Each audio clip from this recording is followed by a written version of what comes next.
Hello दोस्तों, स्वागत है आपके इस चैनल पे। तो एनसीईआरटी श्रृंखला चल रहा है और लगातार आप लोग के लिए वीडियो आ रहा है। ठीक है, तो आप लोग को बता दें कि ये ज्योग्राफी क्लास 7 का चैप्टर 4 है। इससे पहले चैप्टर 1, 2, 3 भी करवाया जा चुका है। अगर आप लोगों ने नहीं देखा हो तो जाके उसको भी देख ले, उसके बाद चैप्टर 4 करिए। और बता दें कि क्लास 6 का भी ज्योग्राफी कराया जा चुका है, जो कि जितने भी चैप्टर है क्लास 6 ज्योग्राफी में सारा कराया जा चुका है। और जो नया है, और सबको बता दें कि इस चैनल पे 6 से लेकर 12 तक एनसीईआरटी का सारा सब्जेक्ट कराया जाएगा। तो आप लोग इस चैनल पे बने रहे और एक बार एनसीईआरटी का जितना भी सब्जेक्ट है एक बार आप 6 से 12 तक कर ले, फिर कॉम्पिटिटिव एग्ज़ाम आपके लिए काफ़ी ज़्यादा नॉर्मल हो जाएगा, है ना। बहुत सारा क्वेश्चन जान पहचान लगेगा और आप उसको अच्छे से टिक भी कर सकते हैं। तो चलिए शुरू करते हैं चैप्टर 4, जो कि बायो ज्योग्राफी का 7 क्लास का। चलिए शुरू करते हैं अच्छे से, और लाइन बाय लाइन रीड करेंगे। ठीक है, तो आप लोग चलिए बने रहे। देखिए, हमारी पृथ्वी चारों ओर से वायु की घनी चादर से घिरी हुई है। ठीक है, जिसे वायुमंडल कहते हैं। पृथ्वी पर सभी जीव जीवित रहने के लिए वायुमंडल पर निर्भर है। यह हमें सांस लेने के लिए वायु प्रदान करता है एवं सूर्य की किरणों के हानिकारक प्रभाव से हमारी रक्षा करता है। यदि सुरक्षा की यह चादर ना हो तो हम दिन के समय सूर्य की गर्मी से तप्त होकर जल सकते हैं एवं रात के समय ठंड से जम सकते हैं। अतः यह वह वायु राशि है जिसने पृथ्वी के तापमान को रहने योग्य बनाया है। किसने? वायुमंडल। ठीक है, इतना सारा बातें का आंसर क्या? वायुमंडल है। पहले फिर देख लेते हैं जो येलो इसमें ब्लू बॉक्स में जो लेफ्ट साइड में है क्या दिया हुआ रहता है, इसमें है क्या आप जानते हैं? कार्बन डाइऑक्साइड वायुमंडल में फैल कर पृथ्वी से विकिरित ऊष्मा को पृथ्वी पर रोक कर ग्रीन हाउस प्रभाव पैदा करती है, इसीलिए इसे ग्रीन हाउस गैस भी कहते हैं। और इसके अभाव में धरती इतनी ठंडी हो जाती है कि इस पर रहना असंभव होता है। किंतु जब कारखाने में कार के धुएं से वायुमंडल में इसका स्तर बढ़ता है तब इस ऊष्मा के द्वारा पृथ्वी का तापमान बढ़ता है। इसे भूमंडलीय तापन यानी ग्लोबल वार्मिंग कहते हैं। तापमान में इस वृद्धि के कारण पृथ्वी के सबसे ठंडे प्रदेश में जमी हुई बर्फ पिघलती है, जिसके परिणाम स्वरूप समुद्र के जलस्तर में वृद्धि होती है, जिससे तट क्षेत्र में बाढ़ आ जाती है। दीर्घ अवधि में इसके कारण जलवायु में अत्यधिक परिवर्तन हो सकता है, जिसके फलस्वरूप कुछ पौधे एवं पशु लुप्त हो सकते हैं। तो आप समझ गए होंगे कि कार्बन डाइऑक्साइड एक क्या है, ग्रीन हाउस गैस कहते हैं कार्बन डाइऑक्साइड गैस को ही। ठीक है, यह किस तरह से हम लोग के लिए ज़रूरी है। आप ये मत सोचो कार्बन डाइऑक्साइड खराब होता नहीं, हम लोग के लिए ज़रूरी है, हमारे जीवन के जीने के लिए बहुत ही ज़रूरी होता है। ठीक है, ये भूमंडलीय तापमान किसे कहते हैं ये भी देख लिए आप लोग। ठीक है, जिसे ग्लोबल वार्मिंग भी कहते हैं। चलिए इसी तरह से हम लोग आप देखते हैं वायुमंडल का संघटक। क्या आप जानते हैं जिस वायु का उपयोग हम सांस लेने के लिए करते हैं, थोड़ा जूम कर लेते हैं। ठीक है, सांस लेने के लिए करते हैं, वास्तव में अनेक गैसों का मिश्रण है। नाइट्रोजन तथा ऑक्सीजन ऐसी दो गैसें हैं जिनसे वायुमंडल का बड़ा भाग बना है। Carbon dioxide, helium, ozone, argon एवं है ना क्या है हाइड्रोजन का कम मात्रा में पाई जाती है। इन गैसों के अलावा धूल के छोटे छोटे कण भी हवा में मौजूद होते हैं।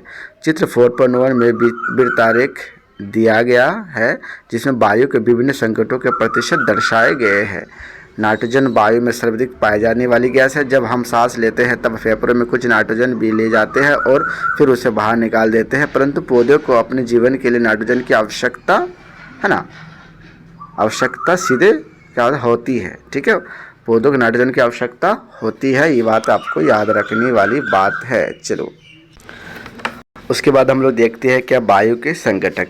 देखिए यहाँ पे क्या क्या है, इस चित्र को देख लेते हैं कि नाइट्रोजन कितना 78% है, फिर ऑक्सीजन 21% है, उसके बाद क्या आर्गन 0.93% है, अन्य सभी गैस 0.04% और कार्बन डाइऑक्साइड क्या याद रखना है 0.03% है। ये सब इंपॉर्टेंट क्वेश्चन है। कार्बन डाइऑक्साइड का, ऑक्सीजन का, नाइट्रोजन का कितने परसेंट है, आर्गन का भी याद रखो और अन्य गैसों को भी याद रखना इम्पोर्टेंट है। ठीक है, अब देखिए हम लोग यहाँ तक रीड कर लिए थे अपना जीवन की नाइट्रोजन आवश्यकता होती है किसके लिए रीड किए थे, है ना, पौधों के लिए नाइट्रोजन आवश्यकता होती है। वो सीधे वायु से नाइट्रोजन नहीं ले पाते हैं। मृदा तथा कुछ पौधे की जड़ें में रहने वाले जीवाणु वायु से नाइट्रोजन लेकर इसका स्वरूप बदल देते हैं, जिससे पौधे इसका प्रयोग करते हैं। यानी पौधे जो सीधा नाइट्रोजन नहीं लेता, कौन सा गैस नहीं लेता? नाइट्रोजन। ऑक्सीजन वायु में प्रचुरता से मिलने वाली दूसरी गैस है। मनुष्य तथा पशु सांस लेने में वायु से ऑक्सीजन प्राप्त करते हैं। हरे पादप प्रकाश संश्लेषण द्वारा ऑक्सीजन उत्पन्न करते हैं। इस प्रकार वायु में ऑक्सीजन की मात्रा समान बनी रहती है। यदि हम वृक्ष काटते हैं तो यह संतुलन बिगड़ जाता है। संतुलन बिगड़ने जाता है तो वृक्ष काटने से बात समझिए, ठीक है। अब कार्बन डाइऑक्साइड अन्य महत्वपूर्ण गैस है। हरे पादप अपने भोजन के में कार्बन डाइऑक्साइड का प्रयोग करते हैं और ऑक्सीजन वापस देते हैं। मनुष्य और पशु कार्बन डाइऑक्साइड बाहर निकालते हैं। मनुष्य तथा पशुओं द्वारा बाहर छोड़ी जाने वाली कार्बन डाइऑक्साइड की मात्रा पादपों द्वारा प्रयोग की जाने वाली गैस के बराबर होती है, जिससे यह संतुलन बना रहता है। परंतु यह संतुलन कोयला तथा खनिज के तेल आदि ईंधनों के जलाने से गड़बड़ हो जाता है। वो वायुमंडल में प्रतिवर्ष करोड़ों टन कार्बन डाइऑक्साइड की बढ़ोतरी करते हैं। परिणाम स्वरूप कार्बन डाइऑक्साइड का बढ़ा हुआ आयतन पृथ्वी पर मौसम तथा जलवायु को प्रभावित करता है। तो कार्बन डाइऑक्साइड का आयतन ही जो क्या होता है, पृथ्वी के मौसम तथा जलवायु को परिवर्तन करता है। ये बात आप याद रखेंगे। देखिए यहाँ पे कुछ पिक्चर दिया गया है। क्या है कि यह क्या भूमंडलीय तापमान आज के विश्व में एक गंभीर समस्या है, एकदम समस्या है।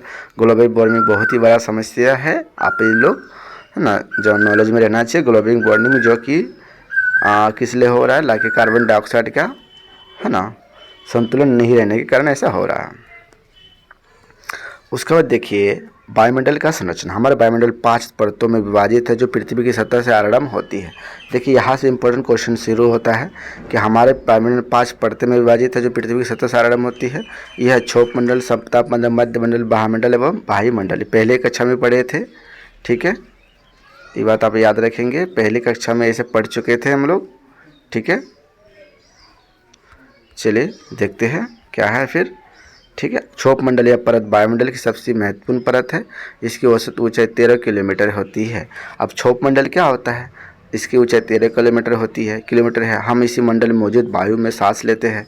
मौसम के लगभग सभी घटनाएं जैसे वर्षा, कोहरा एवं ओला वर्षा इसी परत के अंदर होती है, क्षोभ मंडल। यानी क्षोभ मंडल पे हम लोग रहते हैं, जो कि पृथ्वी से कितने किलोमीटर दूर ऊपर तक है? 13 किलोमीटर ऊंचाई तक फैला हुआ है, ठीक है। वर्षा, कोहरा एवं ओला वर्षा किस में होता है? क्षोभ मंडल में ही। अब देखिए समताप मंडल। क्षोभ मंडल के ऊपर क्या का भाग समताप मंडल कहलाता है। यह लगभग 50 किलोमीटर की ऊंचाई तक फैला है। यह परत बादल एवं मौसम संबंधी घटनाओं से लगभग मुक्त होती है। इसके फलस्वरूप यहाँ की परिस्थिति हवाई जहाज उड़ने के लिए आदर्श होती है। सप्ताह मंडल की एक महत्वपूर्ण विशेषता यह है कि इसमें ओजोन गैस की परत होती है। यह परत सूर्य से आने वाली हानिकारक गैसों से हमारी रक्षा करती है। तो ओजोन परत कौन सा मंडल में? सप्ताह मंडल में। समताप मंडल में और क्या काम होता है? इसमें हवाई जहाज वगैरह ही होता है। और कितने किलोमीटर है? 50 किलोमीटर पृथ्वी से। और जो है यह क्षोभ मंडल कितना है? 15 किलोमीटर है। ये बात याद रखेंगे, ठीक है। उसके बाद देखिए मध्य मंडल। यह वायुमंडल की तीसरी परत है। यह समताप मंडल के ठीक ऊपर होती है। देखो पहला क्या है? क्षोभ मंडल, फिर समताप मंडल, फिर मध्य मंडल। यह लगभग 80 किलोमीटर की ऊंचाई तक फैली अंतरिक्ष से प्रवेश करने वाले उल्कापिंड इस परत में आने पर जल जाते हैं, ठीक है। अब देखिए बाह्य वायुमंडल। बाह्य वायुमंडल में बढ़ती ऊंचाई के साथ तापमान अत्यधिक तीव्रता से बढ़ता जाता है। तो बाह्य क्या होता है? वायुमंडल जो है बाह्य में बढ़ती ऊंचाई के साथ तापमान अधिक तीव्रता से बढ़ते जाता है। आयतन मंडल इस परत का एक भाग है। यह 80 से 400 किलोमीटर तक फैला हुआ है, ठीक है। कौन सा मंडल? बाह्य वायुमंडल।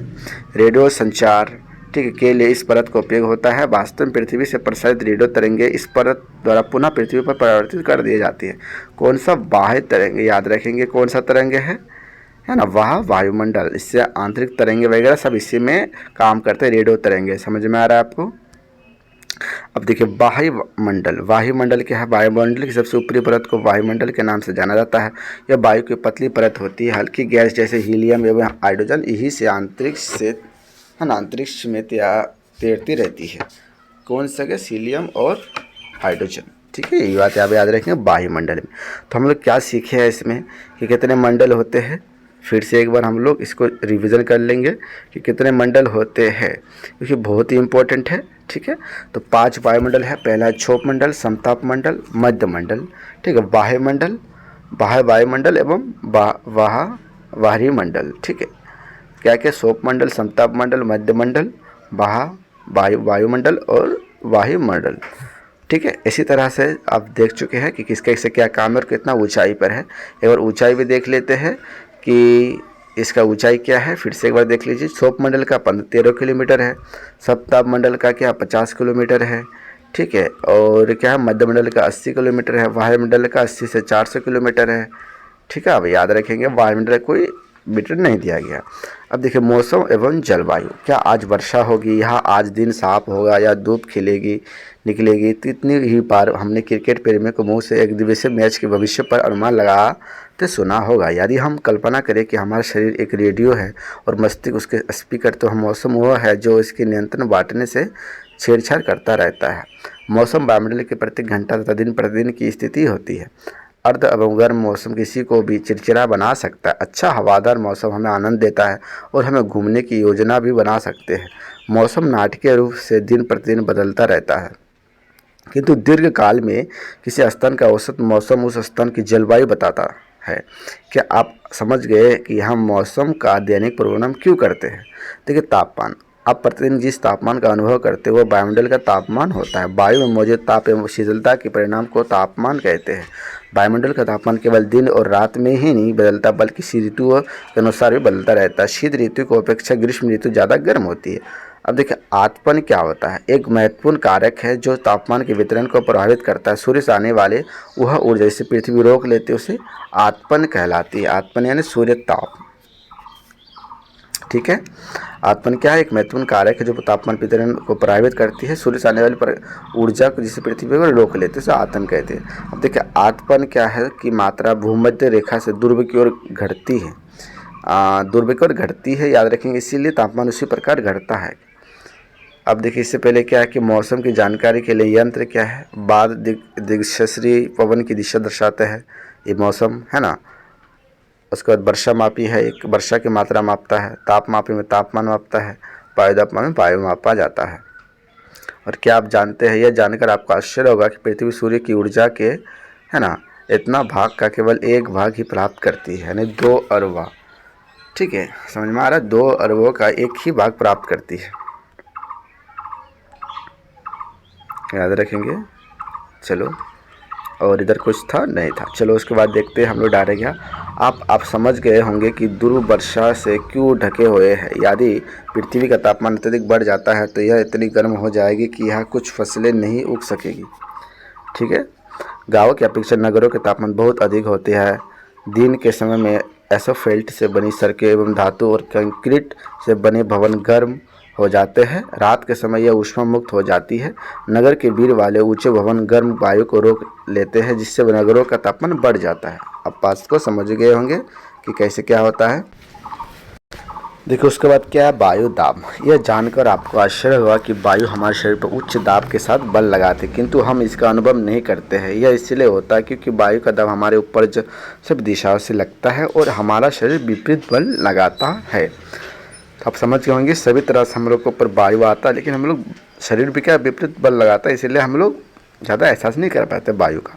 पृथ्वी की सतह पर वायु का भार द्वारा लगाया गया दाब वायु दाब कहलाता है। वायुमंडल में पृथ्वी की सतह पर जो वायु द्वारा लगाया गया वायु दाब कहलाता है, वायुमंडल कहलाता है, वायु दाब कहलाता है। वायुमंडल में ऊपर की ओर जाने पर दाब तेजी से गिरने लगता है।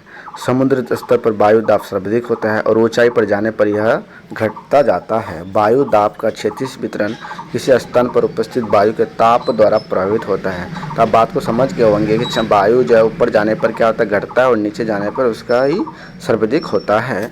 और वायु का जो दाब का जो ये चेंजिंग होता है किसके कारण होता है, वायु के ताप के कारण होता है। अधिक तापमान वाले क्षेत्र में वायु गर्म होकर ऊपर उठती है, यह निम्न दाब क्षेत्र बनता है। निम्न दाब बादल युक्त आकाश व नम मौसम के साथ जुड़ा होता है, ठीक है।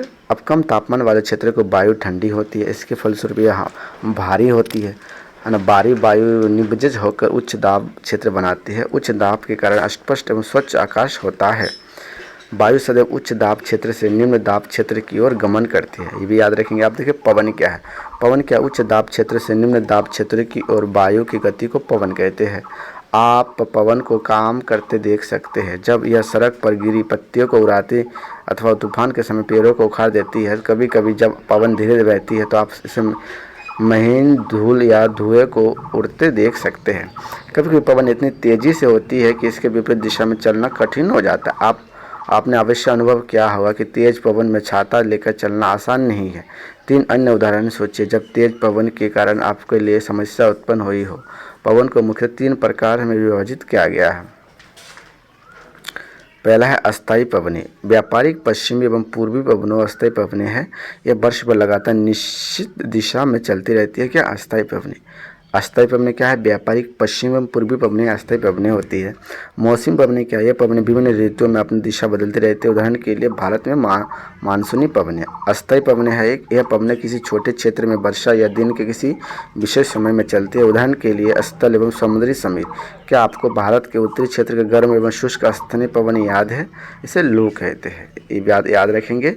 उसके बाद देखिए यहाँ पे जो एक पिक्चर है जो कि 4.4 का है। प्रमुख वायुदाब पेटियाँ, उच्च दाब, है ना, ये सब ज़्यादा कुछ अब देख सकते हैं लेकिन उतना इम्पोर्टेंट नहीं है। करके रेखा इधर से मकर रेखा है, एक बार आप देख लेंगे बस, और कुछ नहीं करना है।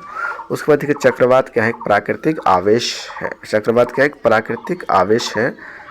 प्राकृतिक आवेश यानी एक प्राकृतिक घटना है जो आवेश में एक तरह से जो गुस्सा में आ जाता है उसको आवेश कहते हैं। ठीक है। अब देखिए चक्रवात। भारत के पूर्वी समुद्र तट पर स्थित ओडिशा में बंगाल की खाड़ी से उठने वाले चक्रवात का खतरा बना रहता है। ठीक है। 17 से 18 अक्टूबर 1999 को राज्य के 5 जिलों में चक्रवात आया।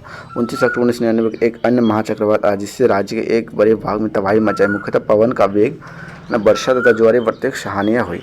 260 किलोमीटर की प्रति घंटा तक ये वेग वाली पवन 36 घंटे से भी ज़्यादा समय तक चलती रही। तीव्र वेग वाली इस पवन ने पेड़ों को उखाड़ दिया और कच्चे घरों को नष्ट कर दिया। अनेक औद्योगिक भवन एवं घरों को छतों भी उड़ गई। विद्युत आपूर्ति, टेलीफोन लाइन पूरी तरह से कट गई थी। ठीक है। अब चक्रवात के बारे में बताया गया जो कि केरल में आया हुआ था 1999 में आया था, बंगाल की खाड़ी से उठा था। बस या बस देखने वाली बात है। चक्रवात द्वारा विनाश जो है दिखाया गया। ठीक है। अब समझ सकेंगे, बस इसमें बताया गया है। बाकी इंपॉर्टेंट एग्जाम के व्यू में ज़्यादा नहीं है। अब देखिए आर्द्रता।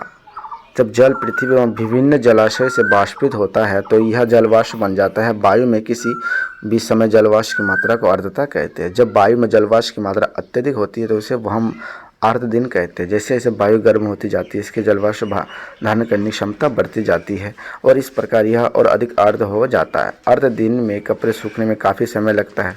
हम एवं हमारे शरीर से पसीना आसानी से नहीं सूखता है और हम असहज महसूस करते हैं। जब जलवाष्प ऊपर उठता है तो यह ठंडा होना शुरू हो जाता है। जलवाष्प संगठित होकर ठंडा होकर जल की बूंद बनाती है। बादल इन्हीं जल बूंदों का ही एक समूह है। जब जल की यह बूंदें इतनी भारी हो जाती है कि वायु में तैर ना सके तब यह वर्षण के रूप में नीचे आ जाती है। आकाश में उड़ते हुए जेट हवाई जहाज अपने पीछे सफ़ेद पथ चिन्ह छोड़ते हैं। इनके इंजनों से निकलने नमी संगठित हो जाती है। वायु के गतिमान न रहने की स्थिति में यह संगठित नमी कुछ देर तक पथ के रूप में दिखाई देता है। आप समझ में आया होगा। जब वायु अंदर उड़ता है तो ऐसा क्यों आता है? अधिक पर्वतीय वर्षा। ठीक है। अर्धवर्षा, चक्रवाती वर्षा कैसा है देख सकते हैं। उसके बाद देखिए कपड़े सूखने में काफ़ी समय लगता है। जब जलवाष्प ऊपर उठता है तो ठंडा होना शुरू करता है। ठीक है। अब देखिए